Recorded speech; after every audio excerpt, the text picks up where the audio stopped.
Most people have heard that Governor Mills will allow her emergency order to expire after another 2-week extension.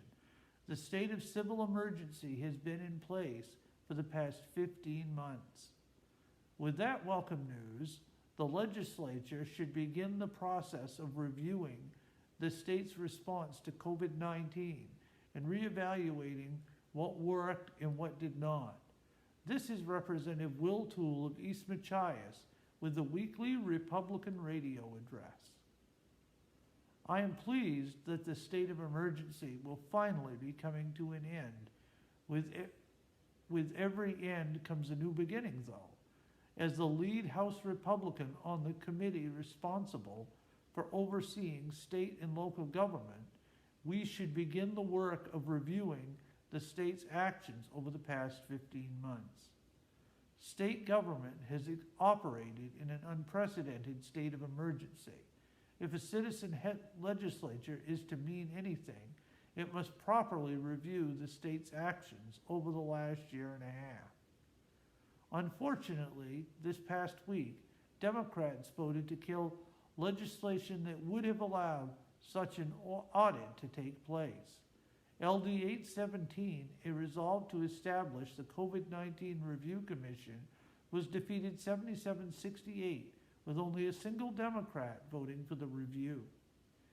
This proposed commission would have been fully bipartisan, charged with studying and collecting information about Maine's response to COVID-19, including the following items: state laws, rules, and policies governing the state's response, including executive orders, contracts entered into related to the executing the governor's emergency proclamation and related executive orders,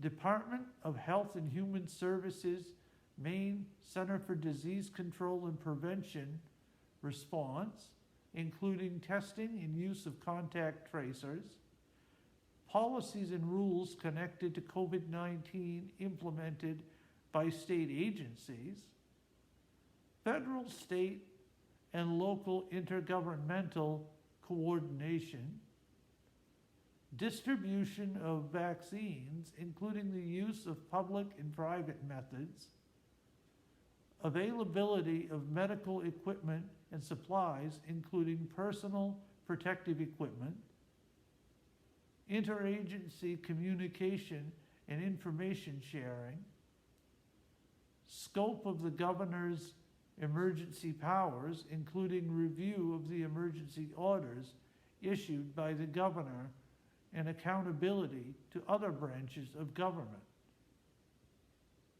response of hospitals, nursing homes, and other congregate care settings, economic relief policies, overall health and economic impact on communities, including racial and ethnic minority populations of COVID-19 infections and deaths, and the state's mitigation and response, state of local government preparedness and response to executive orders related to the declared COVID-19 emergency, the preparedness and response of the federally recognized Indian tribes, nations, and bands located within the state to the declared COVID-19 emergency.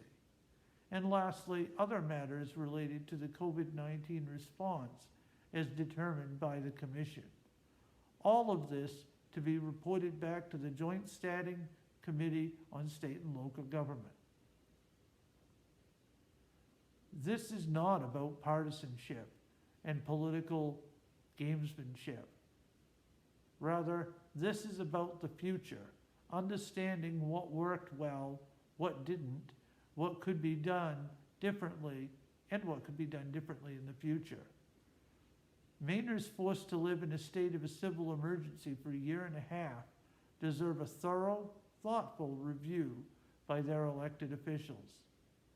The partisan line preventing this review must be removed, and both parties must work together with their independent friends going forward.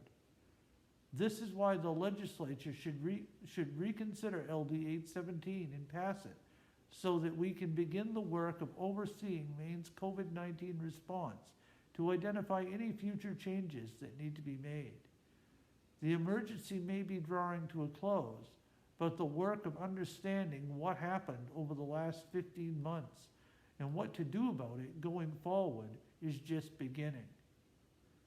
My Democratic colleagues and friends in the House should join us in bringing back the legislation they voted down so that we can get to work for the people of Maine. This has been Representative Will Toole with the weekly Republican radio address.